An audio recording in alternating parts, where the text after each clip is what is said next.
फैसले पे सवाल नहीं उठाया जा रहा। कोर्ट के सामने क्या तथ्य अनुसंधान के बाद पेश किए जा रहे हैं, मुद्दा यहाँ पर होता है।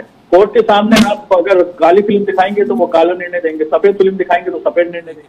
कोर्ट चलता है गवाह सबूतों पे, लगभग 90 गवाह इसमें पलट गए और जांच एजेंसियां मुंह देखती रह गई। और जिस तरह से उन्होंने अनुसंधान करके कोर्ट के सामने डॉक्यूमेंटेशन पेश किया गया, अनुसंधान रिपोर्टें दी गई, तो निश्चित ही उसके बाद कोर्ट के हाथ बंधे हुए थे, उसी पे उसको निर्णय देना था। तो ये तो कहीं ना कहीं जांच एजेंसियों की तरफ उंगली उठती है कि आपकी ये नाकामी की वजह से एक घटना के दोषियों को बरी करना कोर्ट की मजबूरी हो गया है। चाहे बंबई का ब्लास्ट हो, चाहे मालेगांव की घटना हो, और चाहे देश की अन्य घटनाएं हो। आप देखेंगे 17 साल में से 11 साल भाजपा की सरकार, मैं खुद मान रहा हूं कांग्रेस की सरकार थी, एटीएस से एनआईए को जांच सौंपी गई थी, कांग्रेस की सरकार थी जब केंद्र में।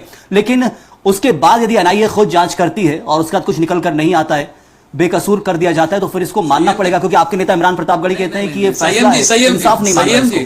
संयम जी, 17 साल की जो जांच चली उसमें से कांग्रेस के टाइम के यूपीए के सरकार के 6 साल को हटा दें तो बाद में 11 साल में आप देखेंगे कोर्ट में बार बार हमारे न्यायाधीशों को बदला गया, अधिकारियों को एजेंसी से हटाया गया, बदला गया। उन एजेंसियों ने उसके बाद जो जांच प्रस्तुत करी है उसके ही संदर्भ में आज का निर्णय को देखना चाहिए। लेकिन बीजेपी को तो भरोसा था साध्वी प्रज्ञा पे, तो आप मानेंगे बीजेपी को तो विश्वास था साध्वी प्रज्ञा के, जब ही तो 2019 में लोकसभा का टिकट दिया, न्याय आने से पहले, फैसला आने से पहले ही टिकट दे दिया, क्योंकि उन्हें मालूम था कि फैसला उनके पक्ष में ही आएगा या कहा जाए कि साध्वी प्रज्ञा 14 के बाद आप देखेंगे अजमेर ब्लास्ट के भी जो भाजपा और आरएसएस से जुड़े नेता थे उनको भी बरी कर दिया गया। ऐसी बहुत सारी कहानियां हैं संयम जी।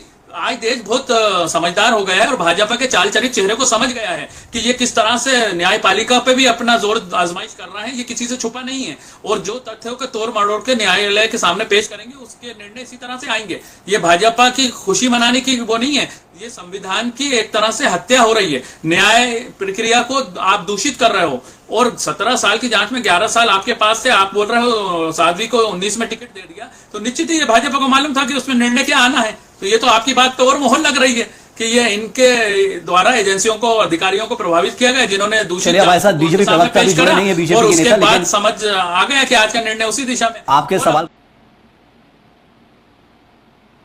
फैलाई गई है। दिग्विजय सिंह वो शख्सियत है जिनको मैं पर्सनली जानता हूं। उनके राधोगढ़ महल में लगभग 300 साल से अखंड ज्योति जल रही है। वो जितने बड़े सनातनी हैं भाजपा में शायद दूसरा कोई नहीं होगा। ये लोग मुंह के बोल वचन जरूर उनके खिलाफ बोलते हैं लेकिन सबूत कुछ नहीं देते।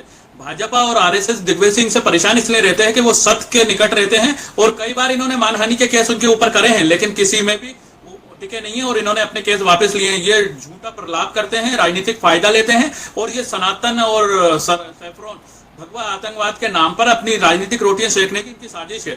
और घनश्याम जी, ये नरेंद्र मोदी सरकार की नाकामी नहीं है। 11 साल एक एजेंसी जांच करती है, उसके बाद दोषियों को बरी कर दिया जाता है। एनआईए का ये फेल्यूर नहीं है। कैसा शासन है, कैसा प्रशासन है मोदी जी का कि उनकी नाक के नीचे से सारे ऐसे तत्व जो देश के खिलाफ काम करते हों वो एक एक करके, चाहे अजमेर कांड हो, चाहे ये अपना मालेगांव हो, चाहे सवाल यदि आपने सुना हो तो इसका जवाब अब सब बरी हो रहे हैं। देखिए, सवाल का जवाब देंगे। शहराज जी सवाल कर रहे हैं इस मामले को लेकर कि जांच एजेंसियों का फेल्योर है।